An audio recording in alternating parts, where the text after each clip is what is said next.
Assalamualaikum warahmatullahi wabarakatuh.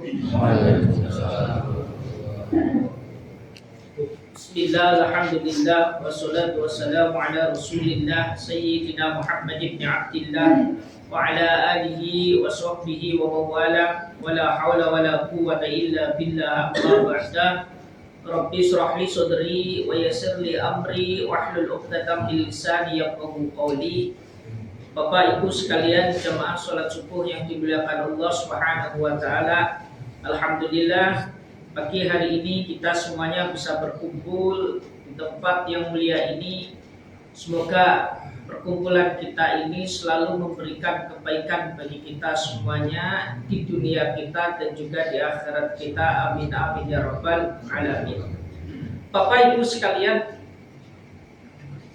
bulan kemarin saya pernah bercerita kepada panjenengan semuanya tentang keadaan hati manusia dalam Al-Quran. Itu ada hati yang sakit, kemudian ada hati yang mati, kemudian ada hati yang hidup.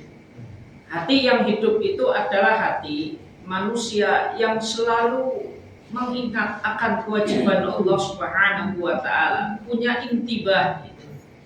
Kemudian hati yang mati itu adalah hati yang tidak punya intibah, yang andai kata dia ini meninggalkan apa yang diperintahkan oleh Allah Subhanahu wa taala, tidak ada bekas penyesalan sedikit pun di dalam hatinya. Sementara hati yang sakit itu adalah hati yang berada di antara kedua hati tersebut. Kemudian di dalam tradisi sufi, Bapak Ibu sekalian, hati yang hidup ini adalah hati yang di dalamnya itu terdapat al-anwar al-ilahiyah, cahaya ilahi. Kemudian hati yang mati itu adalah hati yang di dalamnya itu terdapat az-zulmah, kegelapan. Makanya dalam bahasa Al-Imam Ibnu Athaillah As-Sakandari itu, manusia ini kan selalu punya dua potensial. Ada potensi untuk melakukan hal yang baik, kemudian ada potensi untuk melakukan hal yang buruk. Potensi untuk melakukan hal yang baik ini dorongannya itu berasal daripada qalbun atau hati. Sementara potensi untuk melakukan hal yang buruk itu dorongannya dari nafsun. Nafsun itu kan dorongan untuk melakukan hal jelek. Makanya di sini nanti akan ada pertempuran kalau dalam bahasa Ibnu Athaillah. Ada pertempuran di dalam diri manusia itu antara hati vs nafsu gitu. Kemudian karena memang dua-duanya sama-sama kuat, siapa yang nanti akan menang? Apakah hati nurani, qalbun, atau apakah yang menang ini nanti adalah nafsu, hawa nafsu? Tergantung. Kalau qalbun ini penuh dengan cahaya ilahi atau al-anwar al-ilahiyah, maka hati akan bisa mengalahkan nafsu. Tetapi kalau nafsu ini dipenuhi dengan dzulmatun, maka nafsu inilah yang akan mengalahkan hati. Pertanyaannya adalah, dari mana datangnya al-anwar dan juga dari mana datangnya ad-dzulmah? Al-anwar al-ilahiyah, Bapak Ibu sekalian, cahaya ketuhanan yang kemudian Allah percikan ke dalam hati manusia, Allah sinarkan ke dalam hati manusia, yang dalam beberapa pandangan mufassir ini termasuk pernyataan daripada ayat Allahu nurus samawati wal ard mathalu nurihi kamishkatin fiha misbah. Ini tergantung daripada amal kebaikan manusia, khususnya adalah kewajiban-kewajiban yang manusia lakukan. Semakin manusia itu sering melakukan kewajiban, semakin manusia itu istiqomah di dalam menjalankan kewajiban-kewajiban, maka ya cahaya daripada Tuhan atau cahaya Allah di dalam hatinya ini semakin kuat. Jadi kita sholat, hati kita itu akan semakin bercahaya. Kita sholat, hati kita akan semakin bercahaya. Kita sholat, kita puasa, kita ibadah, nanti cahaya di dalam hati kita semakin kuat. Makanya kalau orang sudah istiqomah beribadah, maka dia biasanya mudah untuk melawan hawa nafsunya. Ini kalau orang sudah konsisten beribadah. Makanya kan mohon maaf Bapak Ibu sekalian, di dalam perjalanan hidup manusia ini kan tidak pernah ada mantan aktivis masjid. Mari kita merenung kepada diri kita. Orang kalau dari dulu misalkan sejak remaja ini sudah biasa istiqomah, sholat 5 waktu itu sudah biasa ditekuni, kemudian puasa Ramadan tidak pernah ditinggalkan, tidak ada atau bahkan boleh terbilang hampir sebagian besar ini di masa-masa semakin tua ini kan ibadahnya semakin berkualitas dan istiqomah. Kan nggak ada cerita kemudian dulu sih saya waktu muda aktivis masjid, sekarang sih sudah pensiun, kan nggak ada. Karena pengaruh dari cahaya itu. Ya, semakin kuat cahaya yang ada di dalam diri hati kita karena memang berasal daripada ibadah kita, maka semakin lama semakin kuat. Makanya ya wajar kalau kemudian penghuni masjid itu umur 50, 60, 70. Kalau teori orang sufinya, karena cahayanya sudah kuat. Jadi bukan karena sudah tua itu sudah ingat mati. Orang ingat mati tak muda juga ingat mati kok. Cuma kan dorongan anwarul iqbalnya itu tidak ada. Orang-orang tua kenapa kemudian rajin pada ke masjid? Saya kira bukan hanya karena mereka ini ingat, oh saya sebentar lagi akan meninggal. Toh yang namanya kematian itu kan semua orang juga akan ingat itu Bapak Ibu sekalian. Bahkan ada orang tua yang sudah usia 60, 70 tetap menikmati hidupnya. Kenapa? Karena dia tidak pernah memikirkan kematian. Yang penting saya ibadah, urusan mati itu saya serahkan kepada Allah. Ada yang semacam itu. Tetapi kenapa kemudian mereka semakin istiqomah di dalam beribadah? Karena tadi cahaya yang sudah kuat di dalam hatinya, karena sejak lama ia telah membangunnya. Dari remaja sudah istiqomah, kemudian terus istiqomah menjalankan kewajiban, maka dorongan untuk melakukan kebaikan itu semakin kuat. Nah, sehingga hawa nafsunya menjadi kalah. Ya. Begitu pula kebalikannya.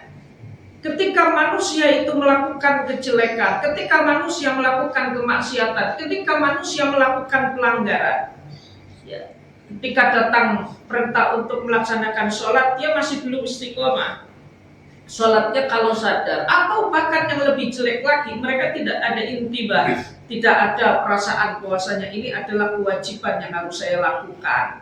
Ini adalah satu kebutuhan rohaniyah yang harus saya berikan untuk diri saya. Tidak ada kesadaran semacam itu. Maka ini ketika dibiarkan semakin lama, gelapnya akan semakin gelap. Makanya kan saya sering menyampaikan kepada panjenengan pernyataan daripada baginda Kanjeng Rasul Sallallahu Alaihi Wasallam yang intinya begini: ketika manusia ini melakukan satu kejelekan, maka atau kemaksiatan tersebut itu akan menimbulkan titik hitam di dalam hatinya. Semakin lama titik hitamnya tersebut akan semakin banyak sampai menutupi hatinya. Makanya kalau orang tidak terbiasa istiqomah di dalam beribadah, ya ketika tua itu ya spirit ibadahnya nggak ada. Kenapa? Cahayanya tidak dibangun. Yang dibangun malah justru kegelapan. Maka disitulah kemudian hawa nafsunya bisa mengalahkan hati nuraninya. Nah ini teori yang disampaikan oleh para sufi itu semacam itu Bapak Ibu sekalian.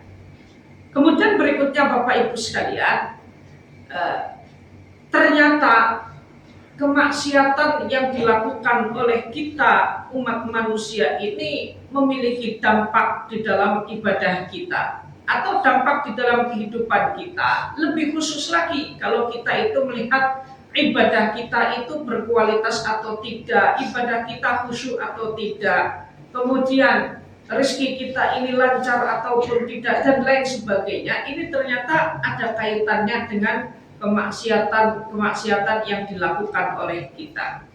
Dalam Al-Quran ada satu pernyataan yang disampaikan oleh Allah Subhanahu wa Ta'ala.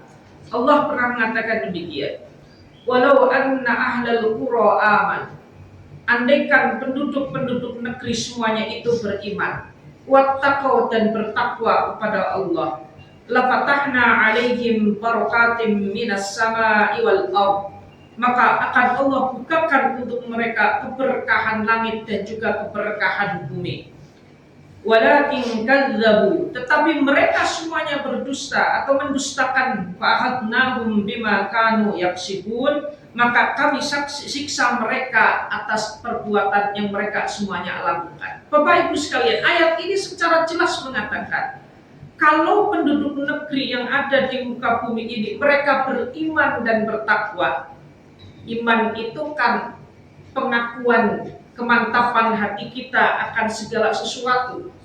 Itu adalah iman. Takwa ini adalah perasaan takut kita. Ya, andai kata kita tidak menjalankan apa yang semestinya kita jalankan, itu adalah takwa.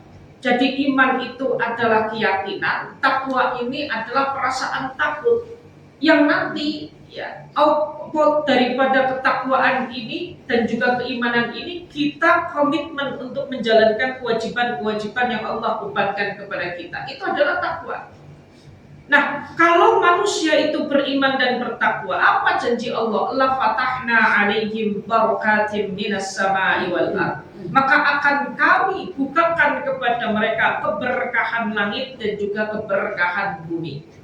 Ya, para ahli tafsir kemudian memberikan penafsiran yang dimaksud dengan keberkahan langit dan keberkahan bumi itu, Allah akan selalu menurunkan kebaikan manusia baik dari langit ataupun dari bumi. Kebaikan dari langit misalkan Allah turunkan hujan, hujan itu memberikan kebaikan kepada manusia. Dari bumi Allah tumbuhkan tumbuhan, maka tumbuhan itu memberikan keberkahan kepada manusia. Dengan makna yang lebih umum Bapak Ibu sekalian, makna daripada barakatim minas sama'i wal ardh, hidup manusia ini akan selalu diliputi dengan kebaikan. Itu namanya berkah. Umur yang berkah ini adalah umur yang bisa mendorong kepada pemiliknya untuk selalu melakukan hal-hal yang baik. Itu namanya umur yang berkah. Rizki yang berkah, rizki yang menjadikan pemiliknya itu selalu bertambah kebaikan.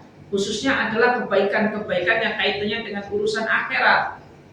Anak yang berkah adalah anak yang tumbuh dan berkembang, ya, selalu menebarkan kebaikan, ya, terutama konsistensi di dalam menjalankan ibadah. Itu adalah sesuatu yang berkah. Jadi berkah itu adalah sesuatu yang memberikan kebaikan bagi pemiliknya. Itu namanya berkah. Nah, ini keberkahan diturunkan oleh Allah Subhanahu wa Ta'ala. Di dalam beberapa hadis juga baginda Kanjeng Rasul sallallahu alaihi wasallam seringkali menyatakan, ya, innal 'abda la yuhramur rizqa bid-dambi yusibuhu. Jadi manusia ini juga bisa saja terhalang daripada rezekinya karena memang satu dosa yang ia lakukan. Rezeki ini kan sifatnya umum, bukan hanya sesuatu yang bersifat material. Artinya begini Bapak Ibu sekalian, beberapa ayat Al-Quran atau seringkali di dalam hadis-hadis baginda Kanjeng Rasul sallallahu alaihi wasallam, beliau seringkali mengatakan kemaksiatan yang dilakukan oleh manusia ini bisa menghilangkan keberkahan di dalam dirinya atau bisa menghalangi rezekinya. Itu kan teori besar di dalam Al-Quran dan hadisnya. Yang saya ingin soroti di sini Bapak Ibu sekalian, kalau berbicara tentang Kanjeng Rasul sallallahu alaihi wasallam, pengalaman spiritual Nabi itu kan semuanya hampir yang positif-positif Bapak Ibu sekalian. Jadi Nabi tidak pernah menceritakan saya melakukan kemaksiatan kemudian dampaknya seperti ini. Nabi tidak mungkin, karena beliau itu adalah orang yang maksum, terjaga. Maka ketika Nabi menjadi aktor daripada Al-Quran yang selalu ditampilkan oleh Kanjeng Rasul sallallahu alaihi wasallam, itu adalah hal yang sifatnya positif. Hal-hal yang positif. Tetapi hal-hal yang negatif Nabi sallallahu alaihi wasallam hanya memberikan teori, tetapi kemudian dia tidak bisa bercerita tentang pengalaman pribadi beliau. Makanya muncul kalangan-kalangan sufi. Kalangan sufi ini kan seperti kita manusia biasa yang sedang mencoba, ya, menerapkan Al-Quran di dalam kehidupan sehari-harinya, termasuk adalah sesuatu yang punya nilai negatif. Jadi terkadang manusia melakukan kemaksiatan itu adalah wajar karena manusia biasa. Kalau Nabi melakukan kemaksiatan itu sangat tidak mungkin. Dari situlah kemudian para sufi dari perjalanan panjang yang mereka lalui, mereka kemudian membuat satu kesimpulan. Apa kesimpulan yang disampaikan oleh mereka? Al-maksiyatu tatruku atharon, kata mereka. Maksiat yang dilakukan oleh manusia ini selain menggelapkan hati, ini kalau teori sufi seperti itu, tapi juga memberikan dampak dan pengaruh di dalam diri manusia itu sendiri. Ya. Yang pertama, atharon fil qalbi, pengaruh di dalam hati. Kemaksiatan yang dilakukan oleh manusia itu bisa memberikan pengaruh di dalam hati. Hati yang dipenuhi dengan kemaksiatan itu, kalau teori hadisnya itu akan menimbulkan titik hitam. Kalau teori sufinya, ternyata hati itu cenderung berubah menjadi hati yang keras. Hati kalau sudah keras ini kan berarti sudah penyakitan, yang saya sampaikan di awal. Kalau sudah penyakitan itu, nanti tidak bisa menerima masukan-masukan kebaikan. Itu hati yang keras. Ini adalah pengaruh daripada kemaksiatan yang dilakukan oleh manusia itu sendiri. Dalam istilah orang Jawa itu kan, kalau kita nuturi orang yang hatinya keras itu kan sulit, Bapak Ibu sekalian. Jadi kan kalau misalkan ngobrol dengan orang yang hatinya keras, ayo Pak sholat, kok ini nanti untuk akhirat kita semuanya itu kan ini masuk surga kan. Kemudian kalau hati orang keras jawabannya sederhana, emang jenengan pernah mlebu surga Bapak-bapak? Itu hati yang keras. Diceritakan neraka itu gambarannya seperti ini, panasnya luar biasa. Kalau hati orang yang keras jawabnya sederhana, emang jenengan sudah pernah masuk neraka? Kok bisa bercerita seperti itu? Itu hati yang keras. Yang dalam gambaran Al-Quran itu dikatakan summa qasat qulubuhum. Jadi hatinya itu memang sudah keras, ya susah. Nah, dari mana kemudian kerasnya hati itu muncul? Dari kemaksiatan yang dia lakukan. Makanya biasanya, mohon maaf, orang yang sering meninggalkan kewajiban-kewajiban yang Allah bebankan kepadanya, tidak pernah melaksanakan sholat 5 waktu, tidak pernah melaksanakan puasa Ramadan. Kalau kita memberikan nasihat kepada orang tersebut, termasuk adalah nasihat-nasihat yang mengingatkan dirinya akan kehidupan akhirat, dia tidak akan pernah bisa menerima itu. Bahkan menjawab dengan jawaban yang seperti tadi saya contohkan. Tidak sedikit orang yang kemudian mengatakan hal demikian. Yang lebih parah lagi kalau kemudian, ayo Pak masjid biar hidup kita itu menjadi tentram. Kadang-kadang kan jawabannya sederhana, menjenengan aktivis masjid nyata ora suki-suki. Ada yang semacam itu. Nah itu adalah hati orang yang keras yang sudah dipengaruhi oleh kemaksiatan. Ayo Pak jamaah ke masjid, nanti insya Allah hidupnya akan semakin berkualitas. Jawabannya sederhana. Apa jenengan nggak merasa jenengan menjadi aktivis masjid, tapi nyatanya ya hidup jenengan seperti itu saja. Kalau ada jaminan kemudian saya menjadi aktivis masjid kemudian jadi kaya raya, oh saya berangkat. Itu namanya hati yang keras. Dan ini adalah faktor daripada kemaksiatan yang ia lakukan. Kemudian yang kedua Bapak Ibu sekalian, hati atau kemaksiatan yang dilakukan oleh manusia juga punya dampak di dalam proses ibadah kita. Begini Bapak Ibu sekalian, kesalahan atau kemaksiatan yang dilakukan oleh kita ini kan punya beberapa tingkatan. Ada kemaksiatan kecil, ada kemaksiatan besar. Nah, kemaksiatan besar mungkin yang kita pahami itu tidak sholat, itu jelas. Meninggalkan kewajiban-kewajiban, itu jelas. Itu adalah maksiat dalam bentuk besar. Pokoknya segala pelanggaran yang bertentangan dengan perintah syariat itu adalah bentuk daripada kemaksiatan manusia. Ada yang levelnya sudah level besar atau level tinggi. Ada juga terkadang kemaksiatan yang nilainya itu sebenarnya kecil, tetapi itu adalah pelanggaran terhadap syariat. Contoh, saya berikan contoh yang sederhana. Kalau kita menggunjing tetangga kita, itu kira-kira maksiat atau tidak Bapak Ibu sekalian? Maksiat bukan? Syariat memerintahkan kita untuk menggunjing atau melarang? Berarti itu maksiat, pelanggaran terhadap syariat. Hasud, tidak senang melihat kenikmatan yang ada di dalam saudaranya, kepada dalam tetangganya. Itu termasuk pelanggaran syariat. Itu adalah maksiat, cuma kan terkadang skalanya kecil kalau dibandingkan dengan meninggalkan sholat, kemudian meninggalkan puasa Ramadan, dan lain sebagainya. Kalau saya boleh tanya lagi bapak-bapak, memandang kepada lawan jenis, kemudian jenengan punya pikiran, cantiknya orang itu, maksiat atau bukan? Maksiat bukan bapak-bapak? Maksiat, karena agama melarang kita untuk mengalihkan pandangan. Wa kullil mu'minina yahuddun min absharihim. Itu kan diperintah agama kan untuk mengalihkan itu. Berarti itu adalah bentuk pelanggaran, dianggap sebagai satu kemaksiatan. Nah, ini adalah kemaksiatan yang kecil. Nah, para sufi ini kemudian mengatakan maksiat yang dilakukan oleh manusia terkadang itu mempengaruhi di dalam kualitas ibadah manusia. Nanti saya contohkan. Terkadang juga Bapak Ibu sekalian, kemaksiatan tersebut berpengaruh pada keluarganya. Bisa pengaruh anak-anaknya, bisa terpengaruh juga. Makanya kan mohon maaf, kalau pengen punya anak soleh kok kemudian kitanya tidak soleh, nggak nyambung. Karena terkadang amaliyah kita, perilaku kita ini secara tidak langsung itu akan mengilhami anak-anak kita, Bapak Ibu sekalian. Pernah betul kita berpikir, mari kita sedikit merenung.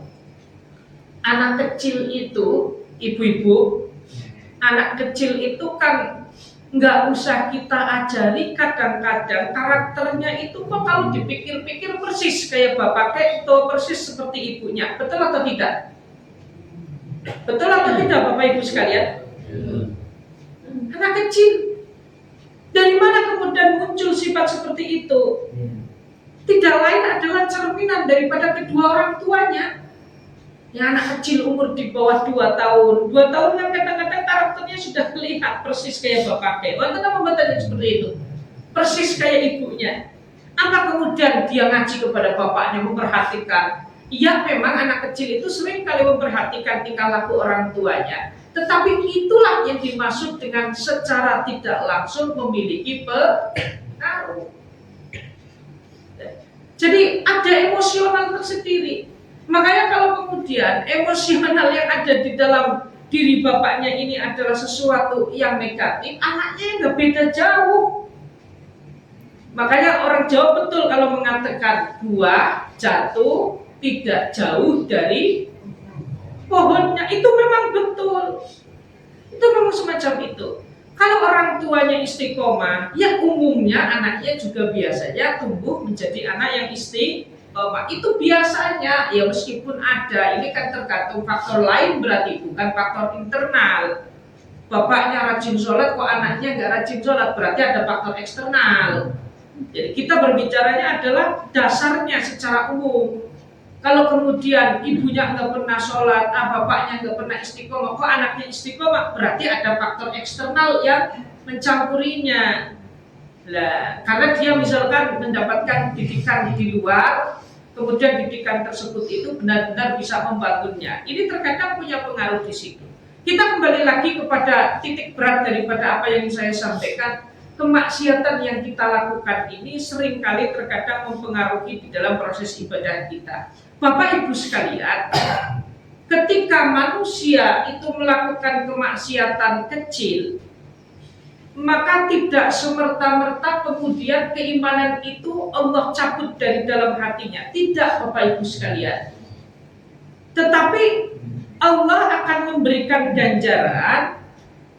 Di dalam proses peribadahan kita ini seringkali kita merasakan sesuatu. Para ahli sufi itu menceritakan pengalaman mereka. Salah satunya adalah pengalaman yang disampaikan oleh Sufyan Ats-Tsauri. Sufyan Ats-Tsauri itu pernah, beliau ini kesulitan untuk melaksanakan sholat malam, padahal sebelumnya beliau istiqomah.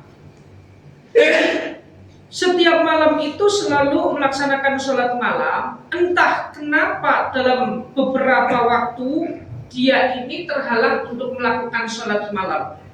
Di dalam Syiar A'lamin Nubala yang disampaikan oleh Hafidz Adz-Dzahabi, kemudian beliau pernah bercerita selama 5 bulan, ada yang mengatakan selama 5 bulan, beliau ini terhalang untuk melakukan sholat tahajud. Jadi tidur kok bablas sampai waktu subuh. Namanya apa niku? Bablas.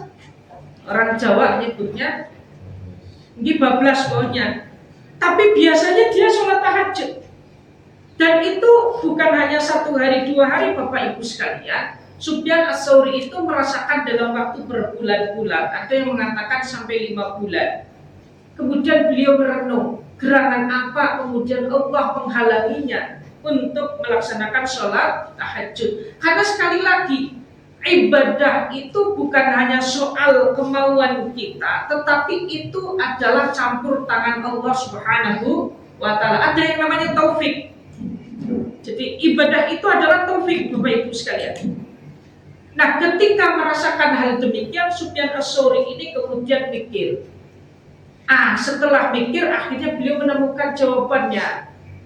Jawabannya akhirnya disampaikan kepada muridnya. Apa kata beliau? Qurimtu qiyamal laili khamsata ashhurin fi dzambin adnabtuhu, kata beliau. Saya ini terhalang qiyamul lail selama 5 bulan itu karena satu dosa yang pernah saya lakukan tanpa disengaja. Para muridnya kemudian berkata, dosa apa itu wahai guruku yang menjadikan panjenengan sulit untuk bangun malam? Kemudian beliau mengatakan, suatu ketika saya sedang berjalan, kemudian saya melihat seorang wanita, tapi pandangan saya tidak langsung dialihkan. Jadi sedang berjalan, lihat seorang wanita yang bukan mahramnya, kemudian Sufyan Ats-Tsauri ini tidak langsung memalingkan pandangannya. Kan wajar kan, beliau juga manusia meskipun beliau adalah pakar hadis dan pakar fikih. Disitulah kemudian ternyata Allah memberikan ganjaran kepadanya, taufik untuk melakukan sholat malam itu dicabut oleh Allah Subhanahu wa Ta'ala. Masalahnya hanya itu. Bahkan beberapa ulama seperti Fudail bin Iyad itu juga pernah merasakan hal demikian, terhalang untuk melakukan sholat malam selama 40 hari.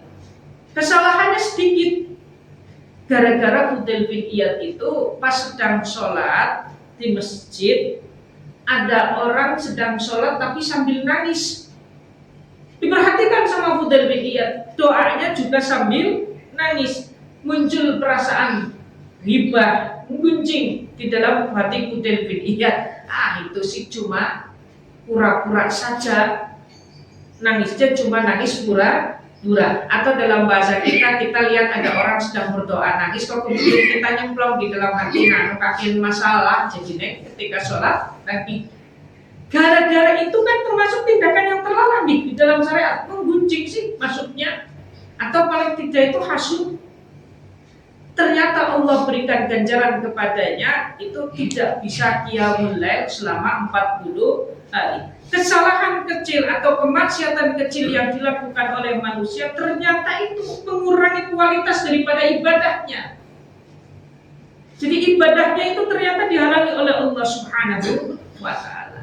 Atau terkadang begini Bapak Ibu sekalian, kemaksiatan yang dilakukan oleh manusia kalau tidak menghalangi dia untuk melakukan ibadah, ibadahnya ini adalah ibadah sunnah. Karena ibadah sunnah bagi para wali dan bagi para sufi itu adalah sesuatu yang bernilai. Kalau kita lah yang penting kita sholat, perkara tahajud, perkara duha, kalau mau terjadi melampaui urusan itu kan kita. Kita berbicara tentang pengalaman daripada para sufi yang mari kita renungkan bagi kita semuanya. Jadi ketika kesalahannya kecil, maka Allah akan menghalangi taufiknya untuk melakukan ibadah-ibadah tambahan yang sunnah-sunnah. Tapi kalau kesalahan dan kemaksiatannya sudah besar, melakukan perzinahan, minum minuman keras, memasukkan ke dalam perutnya barang yang haram yang terlalu banyak, bisa jadi yang dihalangi oleh Allah itu untuk melakukan sholat-sholat yang sifatnya adalah wajib. Kemudian senang misalkan mengkonsumsi barang yang haram, mau sholat subuh nggak sanggup, akhirnya bablas, malam nggak bisa tidur, menjelang tarhim Assalatu wassalamu alaik, kemudian rasa ngantuknya datang bangun-bangun jam 9 pagi. Itu kalau kemaksiatannya besar, yang dihalangi oleh Allah adalah yang wajib. Tetapi kalau yang kecil-kecil tadi, yang sunnah-sunnah, yang terkadang kita ingin melakukan tetapi kemudian terasa sulit untuk dilakukan, ini biasanya karena faktor kesalahan-kesalahan dan kemaksiatan-kemaksiatan yang nilainya masih kecil di hadapan Allah Subhanahu wa ta'ala. Kemudian yang kedua, bisa jadi kena kemaksiatan yang kita lakukan Bapak Ibu sekalian, itu bisa mengurangi kenikmatan kita di dalam melaksanakan ibadah. Kenikmatan, namanya ibadah ini kan butuh kenikmatan. Jadi ngaji perasaannya nyaman, gak pengennya pulang terus. Kemudian puasa ya perasaannya nyaman, gak pengen cepet-cepet buka. Kan ada nih yang puasa tetapi sini ngarep-ngarep jam mawon. Jadi setiap lewat jam itu dilihat sampai jam loro. Lihat lagi, sudah jam 4. Ada yang semacam itu. Jadi ketika melaksanakan puasa itu tidak pernah menikmati rasanya puasa, yang dilihat kapan sih buka puasa. Ketika sholat tidak pernah merasakan kenyamanan di dalam sholat, yang dipikirkan ini kapan sih cepet-cepet salam. Makanya biasanya kalau orang yang tidak bisa menikmati di dalam prosesi ibadah itu, kalau imamnya agak lama, bacaannya lambat, di dalam hatinya itu kurang ikhlas. Kalau bisa imamnya itu diganti. Nanti kalau sudah tidak nyaman sekali, imamnya dicapri via WA. Ngapunten Pak Imam, kalau bisa ini kalau sholat itu agak dicepetin, jangan kelamaan, karena jamaah yang di belakang ini pada bilang saya hanya menyampaikan apa yang disampaikan oleh para jamaah. Sudah ada yang dapat caprian semacam itu atau belum? Nah, ini bisa jadi seperti itu, kenikmatan ibadahnya hilang. Ini sama persis Bapak Ibu sekalian. Malik bin Dinar, seorang sufi besar juga, pernah merasakan hal demikian.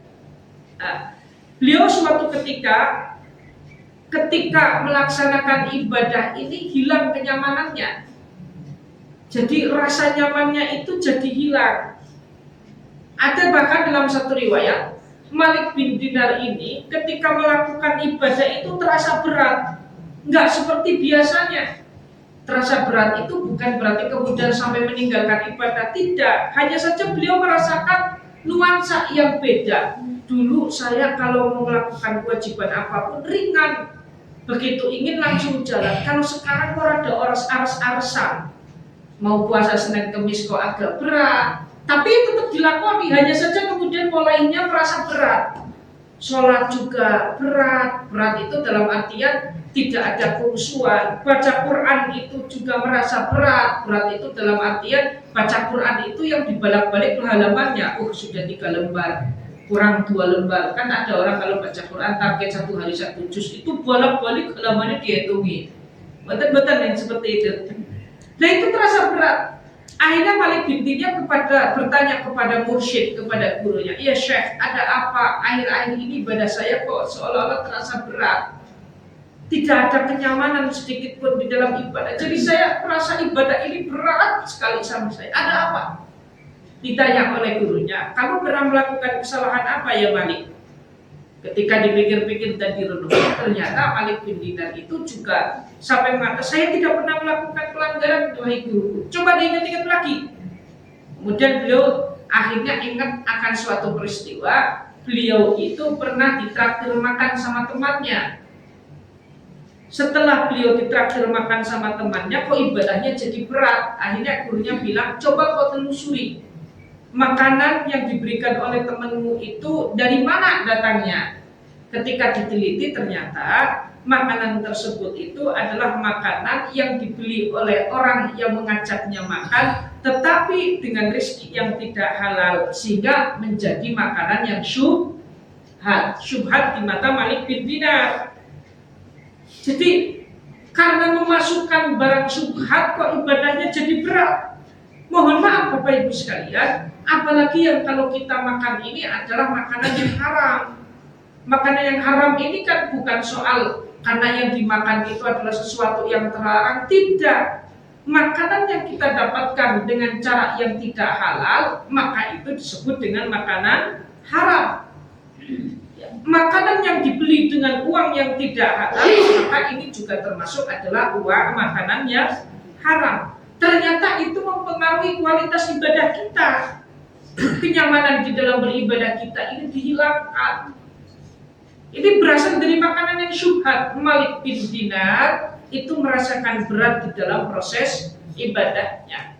Bahkan ada pengalaman yang lain, Ibrahim bin Adhan, seorang wali besar juga Bapak Ibu sekalian. Beliau pernah merasakan hilangnya kenikmatan di dalam ibadah. Itu faktornya sederhana. Faktor apa? Faktor karena Ibrahim bin Adhan itu pernah merasa baik-baik di dalam ibadahnya. Namanya manusia kan kadang-kadang muncul perasaan, oh saya ibadahnya baik, nggak ada orang yang ibadahnya lebih baik dari saya. Ternyata itu menjadikan dia ini terhalang untuk merasakan manisnya ibadah. Atau kalau dalam bahasa hadis Kanjeng Rasul, halawatul iman. Gara-gara seperti itu. Ada juga pengalaman, pernah Bishr al-Khabi juga sama persis melakukan atau pernah merasakan hal demikian. Dia ini juga pernah menegur muridnya. Jadi muridnya ini ketika diberi makanan itu kurang syukur. Kata muridnya, ya namanya manusia kan, diberi makanan kemudian dia tiba-tiba nyemplung. Cuma ini makanannya. Pernah boten sih kita ini merasakan kalau kita makan ini kemudian kita mengkufuri nikmat Allah, hanya ini Bu makanannya, gak ada lauk yang lain. Itu ternyata mempengaruhi kenikmatan ibadah kita Bapak Ibu sekalian. Allah mencabut kenikmatan di dalam ibadah kita hanya karena hal yang paling sepele tadi. Jadi tidak mensyukuri nikmat Allah, kemudian berkata apa hanya ini makanan yang gak ada yang lain, masuk ke dalam perut kita, Allah berikan ganjaran kepada kita, kita tidak bisa merasakan kenyamanan di dalam ibadah kita. Ini adalah pengalaman-pengalaman daripada orang sufi yang pembenarannya tadi di awal saya sampaikan berasal daripada Al-Quran dan juga hadis baginda Kanjeng Nabi Sallallahu Alaihi Wasallam. Sekali lagi, Nabi adalah aktor yang hanya bisa mencontohkan hal-hal yang baik, tidak bisa mencontohkan kemaksiatan. Tetapi para sufi, mereka ini adalah manusia biasa yang bisa jadi mereka ini adalah melakukan kemaksiatan-kemaksiatan. Bisa jadi, meskipun biasanya kemaksiatan yang dilakukan ini adalah kemaksiatan kecil. Pengalamannya disampaikan kepada kita, lalu diceritakan. Ternyata kemaksiatan yang dilakukan oleh manusia itu bisa mempengaruhi kualitas daripada ibadah manusia itu sendiri. Ini adalah hal yang menurut saya itu bisa kita pahami. Lalu mari kita merenung atau dalam merefleksikan ke dalam diri kita. Kira-kira yang kita rasakan saat ini seperti apa? Apakah kita punya pengalaman serupa seperti yang dirasakan oleh Fudail bin Iyad, yang pernah dirasakan oleh Sufyan Ats-Tsauri, sering memandang sesuatu yang terlarang, kemudian ibadah kita itu menjadi berat, ingin qiyamul lail tetapi kok tidak bisa, ada apa gerangan? Padahal sudah niat. Kan kadang-kadang kita kalau datang puasa Ramadan lupalah tahajjudan, tapi di dalam bablas. Kadang-kadang kita kan pengen nanti siang sholat duha saya, tetapi terkadang tidak sempat. Mari kita tanyakan, kira-kira ada kesalahan kecil apa yang pernah kita lakukan sehingga Allah menghalangi kita untuk melakukan amaliyah-amaliyah tersebut. Ini kita yang berada di dalam masjid itu bicaranya kemaksiatan-kemaksiatan kecil, karena kita sudah istiqomah. Cuma kan apakah kita merasakan kenikmatan ibadah? Apakah kita merasakan kenyamanan ibadah? Itu yang menjadi PR kita semuanya Bapak Ibu sekalian. Ataukah kenapa selama ini saya merasakan ibadah itu berat? Sudahkah makanan yang saya makan ini halal dan thayyiban 100%? Ataukah bagian? Ataukah kenapa saya merasakan berat, saya merasakan tidak nyaman di dalam proses ibadah? Apakah saya masih merasa jauh lebih baik daripada orang lain sehingga memunculkan sifat ujub?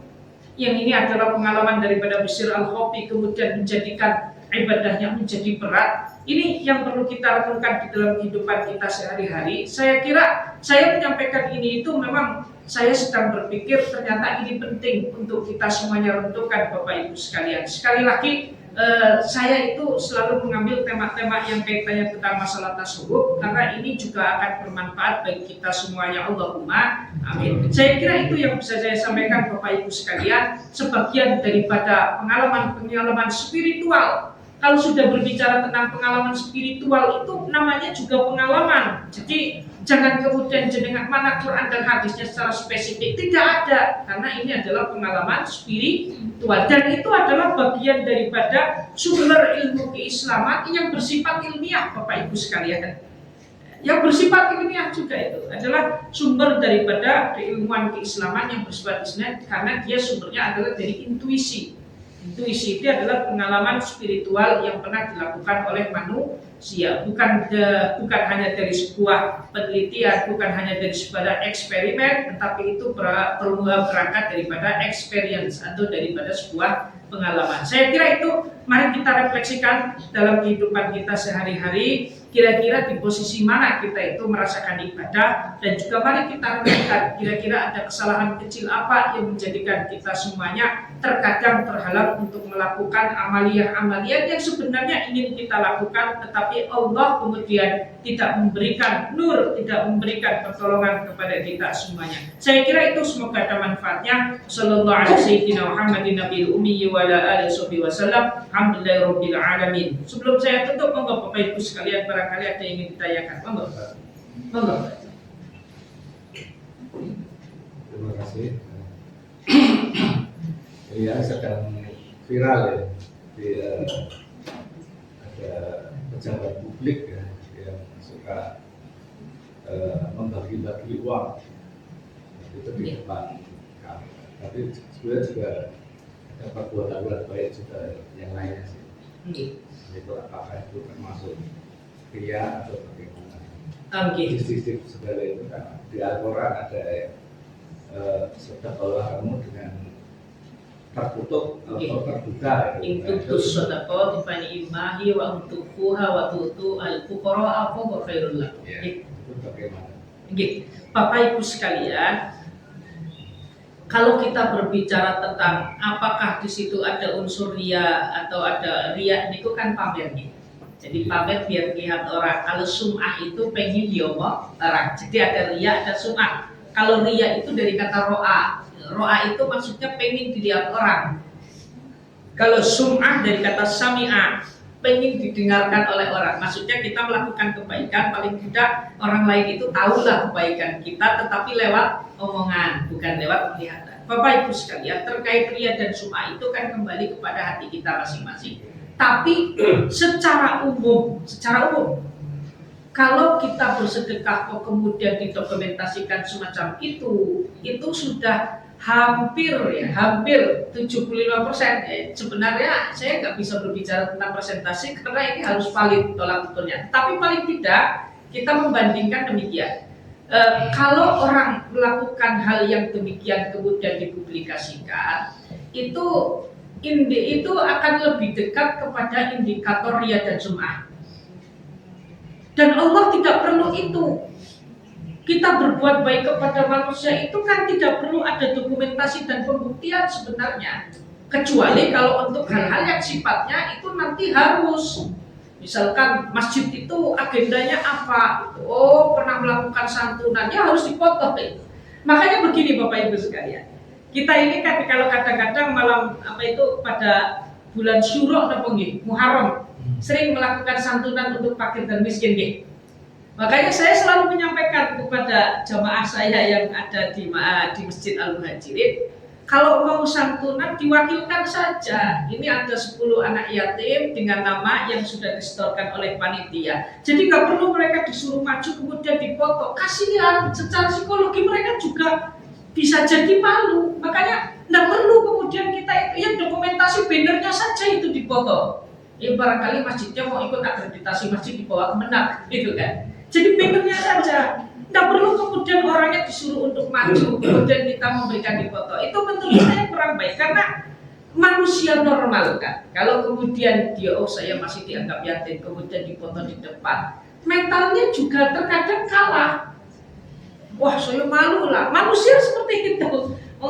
Bukan bukan hanya kata-kata. Mohon maaf, orang berkekurangan juga kalau kemudian dipublish dengan tanda santunan kepada fakir dan miskin. Ya, mereka juga akan minder juga kan. Gitu. Makanya kalau kita memberikan santunan itu sebenarnya cukup diwakilkan saja atau cukup dianu saja. Ini datanya sudah masuk 10, sudah dianu sama panitia itu tanpa menyebutkan nama, tetapi nanti cara pemberiannya ya tadi.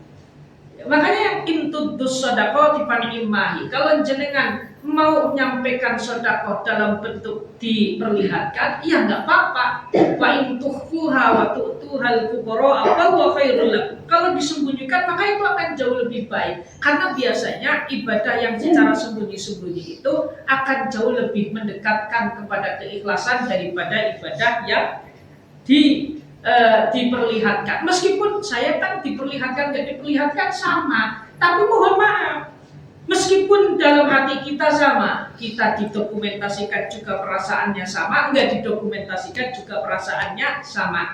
Tapi ketika orang lain kemudian melihat lalu memuji kepada kita, lama-kelamaan kita yang kalah juga, terbang hati kita. Oh jenengan luar biasa, bisa ini, terbang kan kita.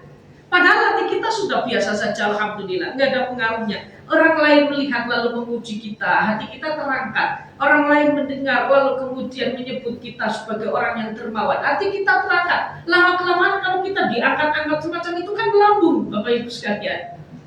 Ya. Kecuali di dalam bab zakat, kenapa terkadang zakat ini harus disebutkan atau harus diperlihatkan? Kalau untuk menghindari fitnah, iya terkadang kita harus menampakkannya. Oh Pak Haji itu raketon zakate. Maka disitulah kemudian di dalam fikih itu terkadang harus diperlihatkan. Kayak sugih tapi kok nggak pernah memberikan infak, nggak pernah memberikan apa. Kalau misalkan untuk menghindari hal-hal yang semacam itu, terkadang itu perlu untuk ditampakkan. Betul. Jadi intinya tadi yang ingin saya sampaikan. Sebenarnya kalau di dalam sodako, misalkan apakah dia ria atau sombong, itu kan tergantung daripada hati yang memberikannya. Tetapi secara umum kalau kita kemudian melakukan sesuatu kok itu dipublikasi, biasanya ya lebih dekat kepada riaknya, lebih dekat kepada sum'ahnya daripada dekat kepada ikhlas. Ya biasanya semacam itu. Atau kadang-kadang memberikan sesuatu karena ada feedback yang ia inginkan, ada keuntungan yang ia inginkan, itu kan terkadang ada juga yang semacam itu. Ya, itu tergantung lah itu ingin jadi pengakuan sosial ataupun lain sebagainya. Biasanya kalau orang-orang tidak butuh pengakuan sosial itu ya biasanya ketika memberikan sesuatu ya sudah datang kepada orang yang memberikan, ya berikan saja tanpa orang lain harus tahu, dan itu yang lebih akan mendekatkan keikhlasan itu. Tapi kalau kita rajin mendokumentasi apa yang kemudian kita, ini biasanya akan lebih dekat kepada ini. Nggak bisa saya ukur berapa persennya sebenarnya, karena ini kan harus diukur betul, harus ada indikator-indikatornya seperti apa. Tetapi yang paling tidak lebih dekat kepada tidak ikhlasnya atau lebih dekat kepada dia. Tapi dalam satu hal tadi saya katakan, terkadang kita juga harus untuk menampakkannya, untuk menghindari fitnah. Contoh misalkan ini orang kaya tapi nggak pernah kelihatan sedekah dalam masjidnya, terkadang itu perlu ditampakkan. Ya, jadi memberikan donatur kepada masjid setiap bulan rutin semacam ini, terkadang juga harus ditampakkan seperti itu untuk menghindari fitnah dan prasangka buruk daripada orang yang ada di sekitarnya. Terkadang itu diperlukan. Makanya Quran bijaksana. Contoh mungkin ya, untuk contoh juga biar contoh misalkan ada orang hidup di sekitar masjid, orang kaya misalkan, beliau memang sering menjadi donatur, ya meskipun terkadang-kadang aja tulis saja hamba Allah ada, gitu kan. Terkadang juga kita selaku misalkan sebagai takmir masjid, ketika ada donatur tetap setiap tahun ini, terkadang perlu diumumkan juga dengan namanya, misalkan disebutkan ini untuk apa? Biar orang lain itu kemudian tidak mengira kalau dia itu pelit. Makanya namanya terkadang perlu disebut pula. Gitu. 8 bulan ditulis ada donatur daripada ini tiap bulan sekian.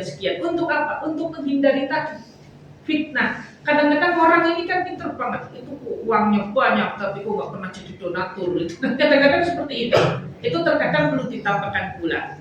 Ya, kalau kita berbicara untuk ini adalah sebagai bentuk akuntabel, jadi semuanya harus tertulis. Nah, itu sih harus, tetapi terkadang disampaikan kepada masyarakat agar tahu itu terkadang juga diperlukan untuk menghindari fitnah. Yang seperti tadi gambarannya, donatur tetap khawatir nanti masyarakat mengira kalau dia tidak pernah memberikan donatur karena memang dia dianggap sebagai orang mampu berkelimpahan harta, kemudian sering membantu masjid, akhirnya namanya terkadang terpaksa disebutkan untuk menghindari fitnah daripada masyarakat sekitarnya. Ini gak jadi masalah. Makanya Qurannya bijak, in tubdu shadaqati fa ni'mahi wa in tukhfuha wa tu'tuhal fuqara fa huwa khairul lakum. Jadi kalau disembunyikan ya gak apa-apa. Ada gimana nih? Monggo ada lagi Bapak Ibu sekalian. Monggo. Ucapnya keselamatan kita, amal ini kaitan dengan amal hati yang harus kita pertahankan itu kan. Sudah Rasulullah itu katakan bahwa kalau siapa yang dalam hatinya itu ada dari Allah Rasulullah, maka haram baginya neraka. Saya kira amal hati yang paling utama yang harus kita selalu jaga untuk menjamin keselamatan. Minimal kalau nanti itu ada La ilaha illallah. Ya tambahan terkait dengan Allah. Itu hadis itu kan Bapak, itu saya sedikit bercerita itu namanya. Jadi ketika Kanjeng Rasul sallallahu alaihi wasallam mengatakan hadis itu, Sayyidina Abu Hurairah radhiyallahu taala itu senang. Wah, kalau ada orang yang penting hatinya adalah ilaha illallah itu masuk surga. Lari itu Sayyidina Abu Hurairah ingin segera meriwayatkan hadis tersebut kepada khalayak ramai. Di tengah jalan ketemu Sayyidina Umar. Abu Hurairah, mau kemana kamu? Mau ke pasar lah. Untuk apa? Menyampaikan hadis Kanjeng Rasul sallallahu alaihi wasallam. Siapa yang ada di dalam hatinya la ilaha illallah nanti akan masuk surga. Sama Sayyidina Umar dilarang, nanti dulu kamu, jangan keburu-buru. Ayo, saya ingin membuktikan benar tidak. Diajak Sayyidina Abu Hurairah kepada Kanjeng Rasul sallallahu alaihi wasallam. Lah itu kemudian Sayyidina Umar berkata, "Ya Rasul, betulkah panjenengan mengatakan demikian?" Betul. Tetapi kata Kanjeng Rasul, ya tidak semuanya yang kamu dengar dari saya ini kemudian disampaikan sepenuhnya kepada orang ya Abu Hurairah, karena nanti orang bisa salah paham juga itu. Mentang-mentang dengar hadis maka nabi akhir kalamihi la ilaha illallah dawalal jannah. Ada yang mengatakan dihalangi dari api neraka. Nanti ada muncul sing penting la ilaha illallah. Pak salat la ilaha illallah, la ilaha illallah. Karena sekarang ini kan muncul kelompok-kelompok yang seperti itu yang tidak mau melaksanakan sholat, kemudian prinsipnya yang penting ingat pangeran. Kan ada termasuk adalah Islam kejauhan itu kan masih ada yang seperti itu. Jadi punya prinsip seperti itu. Makanya kemudian secara fikih betul orang yang ada di dalam hatinya itu la ilaha illallah. Artinya ada kalimat tauhid. Memang dia terhalang untuk masuk neraka. Tapi kan orang masuk surga dan neraka ini, orang masuk surga ini kan ada beberapa tingkatannya. Makanya di dalam hadis lain kan dijelaskan. Ada yang masuk surga langsung, ada yang masuk surga ini ya perjalanannya itu kan lama. Kemudian ada yang masuk muda tetapi terlebih dahulu masuk ke dalam neraka. Jadi la ilaha illallah di dalam hatinya kalau nggak pernah sholat kayaknya masuk kelompok yang ketiga itu. Jadi ada wasulusun yadkhulunal jannata bighairi hisab, ada wasulusun yadkhulunal jannata tetapi setelah disiksa terlebih dahulu dalam api neraka. Nah itu tambahan gitu Pak. Jadi untuk menguatkan apa yang tadi disampaikan. Saya kira itu Bapak Ibu sekalian, semoga ada manfaatnya. Sallallahu alaihi Muhammadin nabiyil ummi wa ala alihi wasallam. Alhamdulillahirabbil alamin. Assalamualaikum warahmatullahi wabarakatuh. Waalaikumsalam.